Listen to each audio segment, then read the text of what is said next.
가정과 구역을 위한 영상 예배 시작하겠습니다. 네, 우리 시간 사도신경 하심으로 우리의 신앙을 고백하도록 하겠습니다. 나는 전능하신 아버지 하나님, 천지의 창조주를 믿습니다. 나는 그의 유일하신 아들, 우리 주 예수 그리스도를 믿습니다. 그는 성령으로 잉태되어 동정녀 마리아에게서 나시고 본디오 빌라도에게 고난을 받아 십자가에 못 박혀 죽으시고 장사된 지 사흘 만에 죽은 자 가운데서 다시 살아나셨으며 하늘에 오르시어 전능하신 아버지 하나님 우편에 앉아 계시다가 거기로부터 살아있는 자와 죽은 자를 심판하러 오십니다. 나는 성령을 믿으며 거룩한 공교회와 성도의 교제와 죄를 용서받는 것과 몸의 부활과 영생을 믿습니다. 아멘. 찬송가 382장 너근 심 걱정 말아라 찬양하겠습니다.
각 가정의 담당자께서 기도해 주시겠습니다.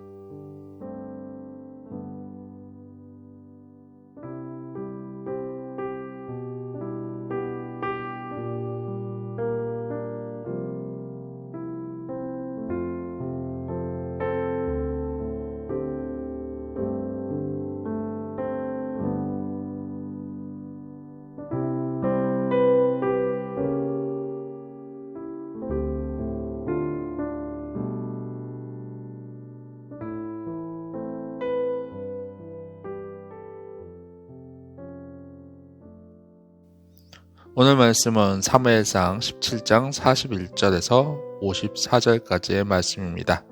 교독하시거나 한 분이 봉독해 올리시면 되겠습니다.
오늘 본문은 하나님의 이름으로 내게 나아가노라 28과 내용 함께 나누시겠습니다. 이스라엘과 블레셋 사이에 전쟁이 있었습니다. 당시 블레셋의 장군은 골리앗이었습니다. 그는 칼과 단창, 방패로 무장했습니다. 그리고 이스라엘과 하나님을 모욕했습니다. 그러한 모습을 보며 이스라엘 사람들은 벌벌벌 떨었습니다. 그와 싸울 만한 장수와 용사가 없었기 때문입니다. 그의 키는 무려 약 3m 정도 됐던 것으로 추정합니다. 거대한 거인 앞에서 이스라엘은 겁쟁이처럼 벌벌 떨고 있었습니다. 마침 자신의 형에게 간식을 주고 식사를 제공하려고 했던 다윗이 그 소리를 듣고 나서 골리앗과 싸우기로 결단합니다. 다윗이 그 앞에 나왔을 때 블레셋 장군 골리앗은 이스라엘과 하나님을 모욕했습니다. 그때 다윗은 두 가지를 강조합니다. 첫 번째는 이 전쟁이 하나님의 살아계심을 나타내는 전쟁이다 라는 것입니다. 두 번째는 구원이 칼과 창에 있지 않고 믿음으로 승리할 수 있다는 것이었습니다. 이 둘의 대결은 남이 보기에는 절대로 다윗이 이길 수 없는 전쟁이었습니다. 그러나 하나님의 이름으로 나아간 다윗은 완전 무장을 하고 나온 골리앗을 쳐부숴 승리하였습니다. 하나님만 믿고 의지한 다윗의 손을 들어 하나님이 승리하게 하셨기 때문입니다. 오늘 이 본문에서 우리는 하나님께서 약자를 들어서 강자를 부끄럽게 하신다는 사실을 알아야 될 것입니다. 골리앗이 아무리 강력한 힘을 가지고 있고 아무리 강력한 무기를 가지고 있을지라도 하나님의 이름을 들고 있던 다윗을 이길 수 없었다라는 것입니다. 블레셋 사람이 보기에, 이스라엘 사람들 보기에 골리앗은 다윗보다 무조건 강한 자였습니다. 아무도 다윗이 골리앗을 이길 것이라고 생각할 수 없었습니다. 하지만 다윗은 승리를 장담했습니다. 그래서 다윗은 너는 칼과 창과 단창으로 내게 나오거냐? 나는 만군의 여호와의 이름 곧 내가 몰카는 이스라엘의 군대의 하나님의 이름으로 내게 나아가노라 라고 외쳤습니다. 그리고 그 외침대로 골리앗은 다윗이 던진 돌 하나에 완전하게 패배하고 맙니다. 하나님을 의지하는 믿음으로 승리할 수 있었던 다윗의 모습을 우리는 기억해야 할 것입니다. 다윗이 의지하는 하나님께서는 창조주이시며 유일하신 참 하나님이십니다. 우주 만물과 역사를 주관하시는 분이십니다. 세상에서 아무리 강한 자라고 할지라도 만군의 하나님을 대적하여 이길 수 없습니다. 다윗은 이러한 하나님을 믿고 의지했습니다. 그 때문에 다윗은 강한 무기로 무장한 블레셋의 골리앗과 마주해서 용감하게 싸울 수 있었습니다. 하나님을 믿고 의지한 다윗이 무기를 의지한 골리앗을 이기고 승리하는 것을 우리는 본문을 통해서 배울 수 있습니다. 함께 생각하는 이야기를 한번 나눌까 합니다. 그리스 신화에서 아킬레우스는 바다의 여신 테티스와 푸티아의 펠레우스 왕 사이에서 태어난 전설적인 영웅입니다. 테티스는 제우스에게 아이를 불사의 몸으로 만들어 달라고 간청했고, 제우스는 아이의 몸을 스틱스 강에 담그면 칼과 창에 뚫지 못하는 강철 몸이 된다고 했습니다. 어머니는 아킬레우스의 발 뒤꿈치를 잡고 강 속에 아이의 몸을 넣었습니다. 아킬레우스는 어떠한 강철로도 몸을 뚫을 수 없는 초인으로 변했습니다. 그러나 어머니가 손으로 잡느라 강물에 닿지 않았던 발 뒤꿈치는 그에게 가장 연약한 부분이 되었습니다. 여기서 유래된 말이 바로 치명적인 약점을 뜻하는 아킬레스건입니다. 사람은 누구나 아킬레스건을 지니고 있습니다.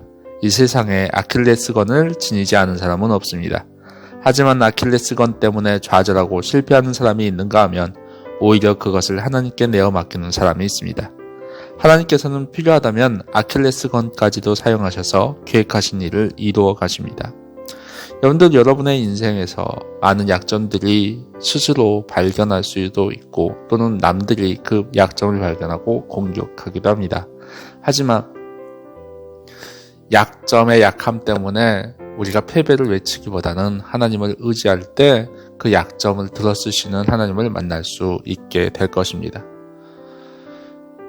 삶이 힘들고 어려울지라도, 여러분들이 마음이 약해졌을지라도 하나님을 의지하십시오. 그러면 하나님께서는 능히 골리앗을 이긴 그 능력으로 우리에게도 놀라운 일들을 이루실 것입니다. 그런 하나님을 믿고 나아가는 여러분들 모두가 되시기를 축원합니다. 기도하겠습니다. 사랑의 주님, 우리의 마음을 하나님께 둡니다.